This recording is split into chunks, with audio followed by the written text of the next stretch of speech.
किस्मत का लिखा यह सत्य है कि भाग्य का लिखा अटल है, उसे नहीं मिटाया जा सकता। परंतु एक चीज़ है जो भाग्य के लिखे को मिटा सकती है, वह है आपके हक में किसी सिद्ध पुरुष का आशीर्वाद। आइए इस तथ्य को एक उदाहरण के माध्यम से समझाने का प्रयास करता हूँ। पैगंबर मूसा ईश्वर के अत्यंत प्रिय पैगंबर थे। उन्हें ईश्वर की विशेष अनुकंपा प्राप्त थी। उनकी ईश्वर से पहाड़ी पर पर्दे की आड़ में बातचीत हुआ करती थी।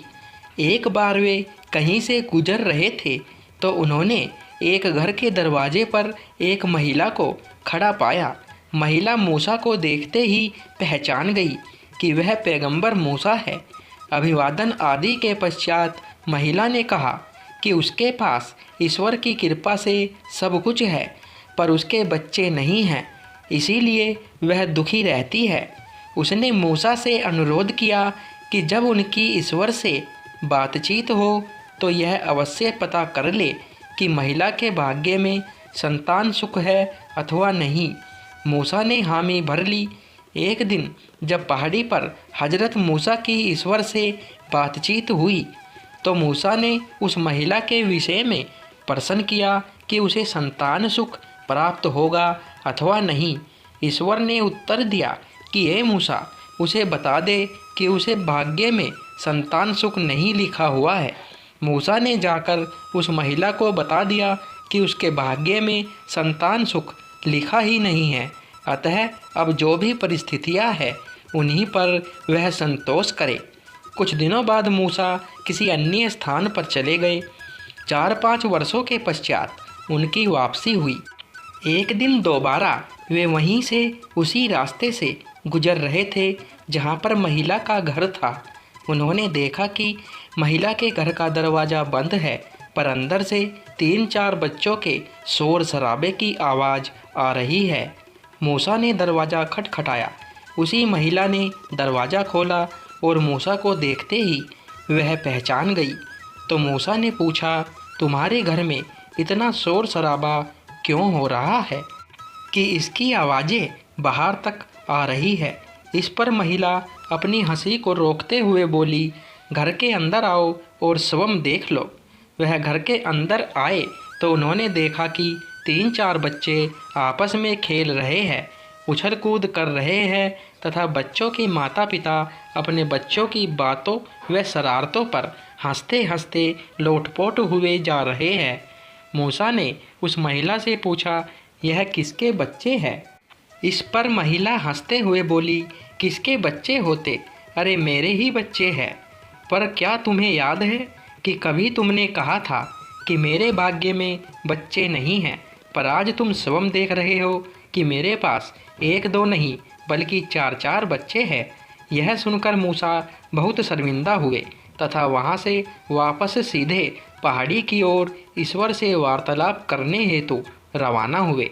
पहाड़ी पर पहुंचकर उन्होंने ईश्वर की स्तुति व वंदना की और कहा, हे महाप्रतापी ईश्वर, लगता है मुझे ही सुनने में गलती हुई थी कि मैं उस महिला से कहकर आया कि उसके भाग्य में संतान सुख प्राप्ति नहीं। इस पर ईश्वर ने कहा, हे मूसा, तुझसे कोई गलती नहीं हुई, बल्कि तूने वही संदेश दिया जो मैंने तुझे बताया। इस पर मूसा ने आश्चर्यचकित होकर पूछा कि हे ईश्वर, तो आखिर यह सब कैसे हुआ? इस पर ईश्वर ने कहा कि हे मूसा, जब तू उस महिला को यह बात बताकर कि उसके भाग्य में संतान सुख नहीं है वापस चला गया तो महिला बेहद दुखी हो गई। उसकी आंखों से आंसू बहने लगे थे। तेरे जाने के थोड़ी देर बाद उसके द्वार पर एक भिक्षा मांगने वाला आया। महिला एवं उसके पति की उदासी के कारण खाना खाने की कोई इच्छा न थी। महिला व उसके पति ने भिक्षा मांगने वाले का खूब आदर सत्कार व सम्मान किया। वह अपने अपने हिस्से का भोजन बहुत प्रेम से उस फकीर को खिलाया। भिक्षा मांगने वाले ने भी उन दोनों से उनकी उदासी का कारण पूछा तो उन्होंने यही कहा कि संतान सुख न मिलने से वे दोनों दुखी रहते हैं। इस पर उस फकीर ने दोनों हाथ उठाकर हमसे प्रार्थना की, हे ईश्वर, जैसा इन दोनों ने मुझे तृप्त किया, तुझसे प्रार्थना है कि तू इन्हें तृप्त कर दे। इसके बाद उस भिक्षा मांगने वाले ने दोनों पति पत्नी को आशीर्वाद दिया। इसके बाद वह अपनी राह चला गया।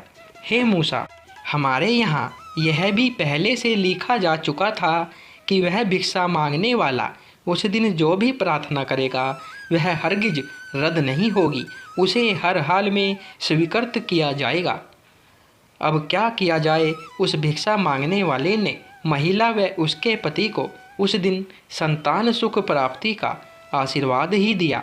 और ए मूसा, एक बात और याद रख कि भाग्य का लिखा अटल है, उसे कोई मिटा नहीं सकता मगर केवल दुआ में यह शक्ति प्रदान की गई है कि वह भाग्य के लिखे हुए को भी बदल सकती है।